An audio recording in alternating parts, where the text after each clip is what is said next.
Bueno, como es habitual cada lunes, siempre estamos en contacto con nuestro panelista, nuestro invitado de los lunes, como es el profesor Eduardo Artés, ex candidato presidencial también, quien nos acompaña. Bueno, en este día, lunes 11 de septiembre, él no está en Santiago, está en otro lado, pero igual tuvimos la comunicación con él. ¿Qué tal, Eduardo? Muy buenas tardes. Muy bien, Luis. Aquí estamos en Concepción, ¿no? Esperando ya dentro de unos minutos una marcha justamente por la fecha, ¿no? Es de los 50 aniversarios de lo que es el golpe militar de 1973, ¿no? Y para participar acá. Así que a tu disposición. Bien, pues Eduardo, partiendo un poco por la contingencia hoy día, ¿cómo se asume, ¿no es cierto?, desde lo más personal, este 50 aniversario del golpe de Estado?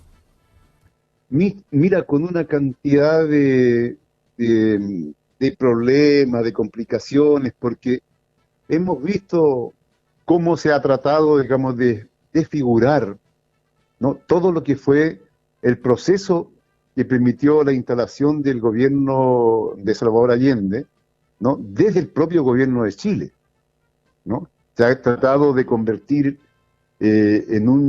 prácticamente en una persona que no está por transformaciones, un Allende sin sustancia, un Allende que no es el Allende que uno conoció y que todo el mundo sabemos, que tenía una posición antiimperialista, nacionalizó la banca, el cobre, profundizó la reforma agraria, comenzó un proceso de industrialización del país, ¿no?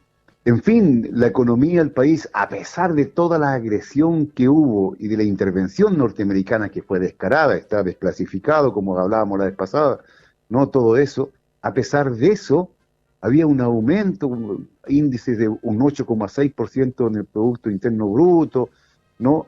La cesantía tenía rangos totalmente distintos a los que tenemos hoy día, casi de 2 dígitos, llegaba apenas a un 4. Es decir, hay una cantidad de cosas de las cuales no se está hablando y se hace toda una apología a una suerte de un Allende que no tiene un contenido programático distinto al que podría tener cualquier sector, que podría ser de la UDI, podría ser de Bópoli, en fin, ¿te fijas? Y eso es una suerte de, ¿cómo se llama?, de burla, ¿no?, a lo que fue realmente ese proceso. ¿Y por qué crees tú que está ocurriendo eso exactamente cuando se están cumpliendo los 50 años de la muerte del propio presidente Salvador Allende? Porque hay un temor muy grande, Luis, a que la gente tenga certezas, ¿no? Porque hay mucha gente buscando certeza. Por ejemplo, yo estuve estos días en el Instituto Nacional, ¿no?, en un foro. Estuvo uno de los hijos de Patricio Aylwin, ¿no? Estuvo también el hermano de Carlos Lorca, ¿no?, que representando las otras opciones políticas. Y fue muy fuerte el foro, pero los alumnos, en términos realmente mayoritarios, estaban con la posición nuestra de buscar realmente en las raíces de lo que fue el programa de la Unidad Popular, la superación del Chile actual. Lo mismo fue en la Universidad de Valparaíso, que estuve el día miércoles, ¿ya? Y fíjate que esto habla de que la gente anda en búsqueda. De allí que se oculta lo que realmente fue. Y de ahí que se desnaturaliza, ¿no es cierto?, todo ese proceso. Y aquí la complicidad es de este gobierno, porque este gobierno está hablando barbaridades.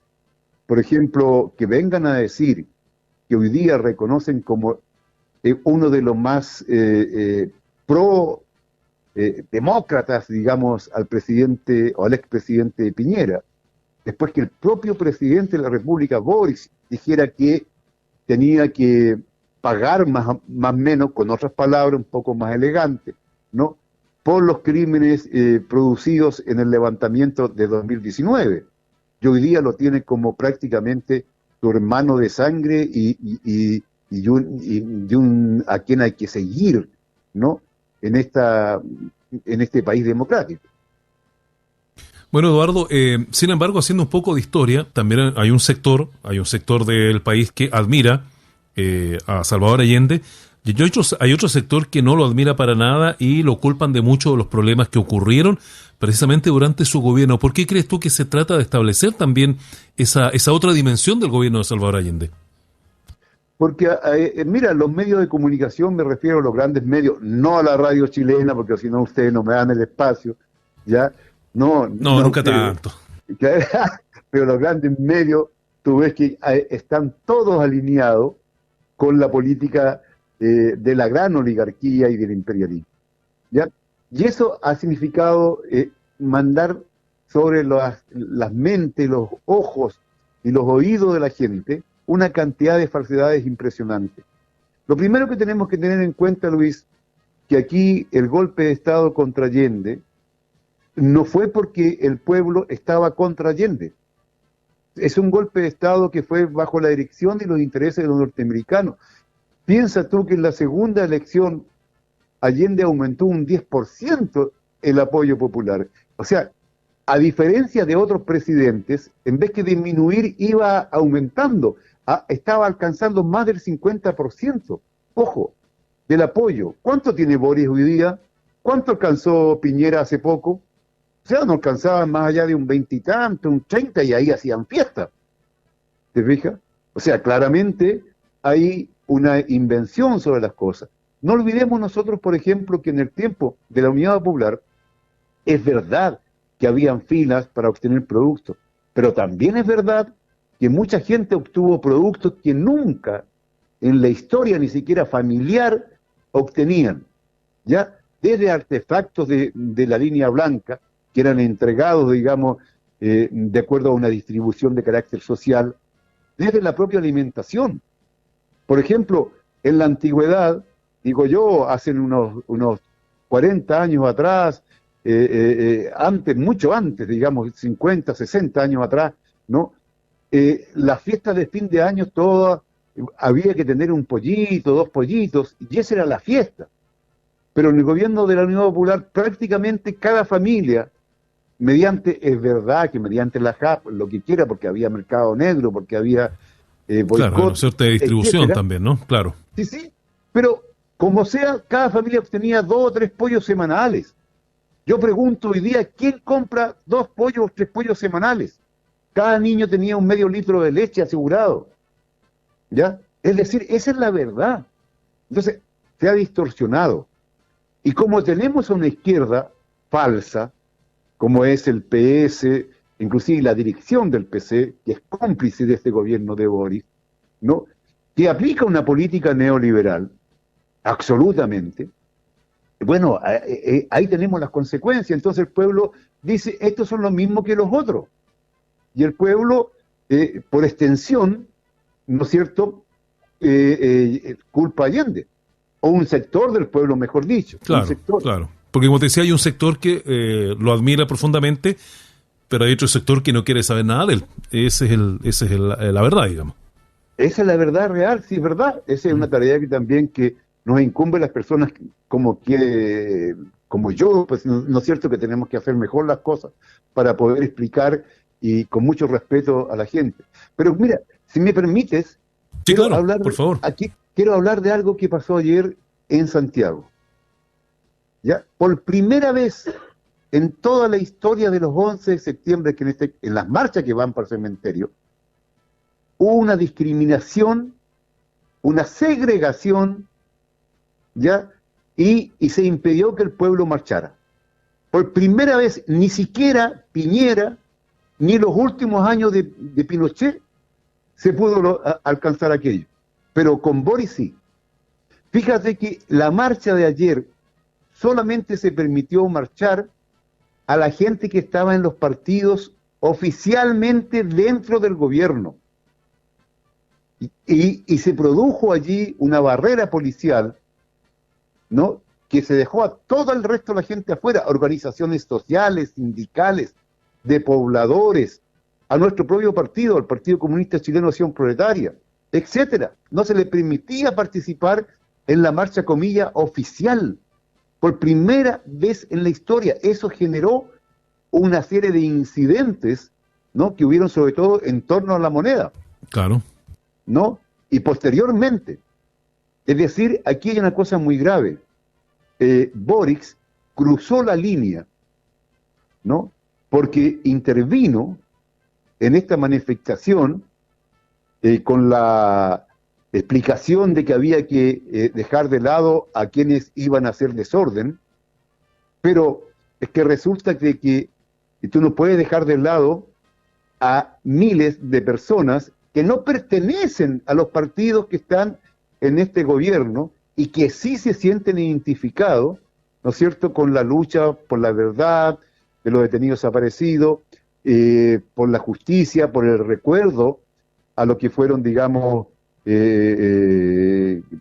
asesinados, en fin, el recuerdo inclusive a Salvador Allende, etcétera. Esa intervención y esa división que hizo Boric, creo que cruzó la línea, y desde ahora la izquierda verdadera ya no puede, nadie en la izquierda, decir que Boric será un factor de unidad, es un factor de división, de fragmentación de la izquierda, por lo tanto, es alguien que está al margen de la propia izquierda. Eso ya las personas comienzan a sentirlo, y eso quedó a grito pelado en las calles. Mira, la gente al interior del propio PC, peleando entre ellos, porque la dirección del PC está de acuerdo con Boric, pero la base no está de acuerdo. Claro, y en este aspecto, Eduardo, te aprovecho de consultar, hablas de esta división de la izquierda, pero también es una fecha que con el tiempo ha ido como también dividiendo a nuestro país, por lo que yo te explicaba, que hay sectores que hablan a favor, otros en contra. ¿Cuál crees tú que sería la fórmula o la manera correcta de poder llegar algún día a un consenso y que la fecha ya no genere división? ¿Qué tendría que pasar en Chile, según tu análisis, Eduardo? Mira, yo creo que el problema no es la fecha en sí, el elemento de división. Ya. Lo que es de división es que tenemos un país absolutamente desigual, con súper ricos y con una gran mayoría que lo pasa muy mal, que no tiene nada, ¿no? Un país sin industrias, un país sin independencia nacional, ¿ya? Hemos regalado el litio, el cobre, etcétera, los puertos, ustedes que están en San Antonio, ¿ya? En fin, o sea, mientras no enfrentemos eso y tengamos un proyecto de soberanía económica nacional, ¿ya?, con industria estatal, mixta, privada, pero en servicio de un proyecto de liberación nacional y de construcción nacional, mientras todos no estemos identificados con un proyecto en común, no hay ni una sola posibilidad, pero ni una sola, ¿cierto?, que exista unidad entre los habitantes del país. ¿Ah? Si tuviéramos todo un norte y decimos, mira, estamos, como se llama, tras un proyecto común, ¿no?, porque estamos construyendo un país más justo, un país con industria, donde la gente no tenga que poner un pañito en el suelo y vender cualquier cosa, y vivir entre media delincuencia y media ganándose la vida, no puede haber unidad. O sea, ese es el problema central, es un problema social. Mientras no se enfrente y se supere el tema social, no hay unidad. Es así de simple. Eduardo, ¿y cuánto pesa en este análisis también el tema de los derechos humanos, que hay una coincidencia ya mayoritaria, no total, pero mayoritaria, de que es un tema que también debe resolverse? Y evidentemente, pero hay que tener cuidado con ciertas expresiones. Por ejemplo, algunos dicen nunca más. De acuerdo, nunca más es un deseo, ¿no es cierto? Es un deseo nunca más violación a los derechos humanos. Pero mira lo que pasó hace menos de 4 años, ahora vamos a cumplir en octubre 4 años, ¿no?, el 2019. 40 asesinados, ¿no?, por fuerzas represivas, ¿no? Casi 600 personas con daños oculares, ¿no? Gente que fue violada, golpeada. Y esto pasó ahora, ¿no?, 3 años y tanto atrás. O sea, eso va a pasar tantas veces, mientras tanto no exista este proyecto que yo te digo. Ahí recién vamos a poder, digamos, avanzar. Y ahí sí que va a ser justicia el tema de los derechos humanos. Porque los derechos humanos van a ser violados los derechos de los trabajadores, de la gente que protesta, etcétera, todas las veces, ya, que mientras tanto no se resuelva el problema esencial, que es la desigualdad social. Entonces, yo no creo en la posibilidad de que, por ejemplo, hoy día, una comisión que arma Boric para encontrar los más de 1.000 y tantos todavía detenidos desaparecidos que no han sido encontrados, porque solamente algunos han sido encontrados, tenemos casi 4.000, ¿no? Ojo, sin contar la gente que nunca denunció la desaparición de su hermano, de su padre, porque eran campesinos, gente muy humilde, Así que es. tuvo miedo hasta denunciarlo. Pero bueno, si todos sabemos dónde está, si eso lo tiene los archivos de las Fuerzas Armadas, porque las Fuerzas Armadas son meticulosas, ellos tienen archivos de lo que hacen. Y con esto no estoy diciendo calificando a tal o a cual militar, pero como institución, ellos gobernaron, ellos tuvieron la DINA, el CNI, y eran organismos obedientes a ellos. Por lo tanto, esa estadística, dónde están los cuerpos, dónde está todo eso, la tienen las Fuerzas Armadas. Entonces, que se arme una comisión investigadora para buscar por aquí, por allá, y ahí pasen 10 años más, Luis, es realmente un chiste. Todos sabemos dónde están los datos. Y si las Fuerzas Armadas, que tienen que obedecer a todos los chilenos, porque son las Fuerzas Armadas del país, ¿no?, tienen que abrir los archivos, desclasificar y entregar los antecedentes. Y además, ya quienes cometieron los crímenes, en ese tiempo tenían 45 o 50 años, ¿no? Eran coroneles, etcétera. Hoy día tendrían 105 o 110 años. No, o sea, ya no existen. O sea, el pacto de silencio de 50 años ya es suficiente.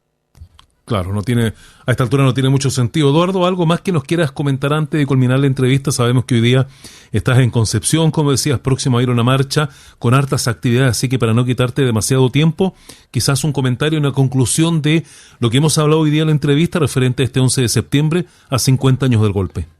Sí, solamente decir que desgraciadamente a 50 años del golpe estamos entrando en un país con una posición muy policial, como es la ley antitoma, que eso va a traer un problema muy grave, no va a solucionar ningún problema de la vivienda, sino que va a permitir la represión muy fuerte.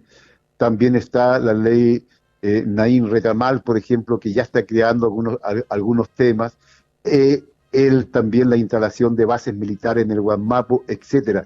Eso está hablando que la solución no va, o este gobierno no la está asumiendo desde el punto de vista social y material concreto, sino que la quiere enfrentar solamente con represión. Eso significa mayor violación a los derechos de la gente que lucha por satisfacer alguna de sus demandas.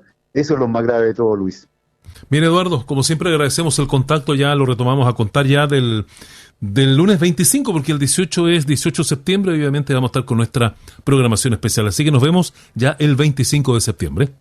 El 25 nos vemos. Un abrazo gigante. Que esté muy bien, que te vaya muy bien en Concepción, ¿eh? Ya, gracias. Chao, chao. Bueno, sí, hemos estado conversando con Eduardo Artés, como hacemos cada día lunes aquí, en la tarde chilena 101.3. Ya son las 5 de la tarde con 26 minutos.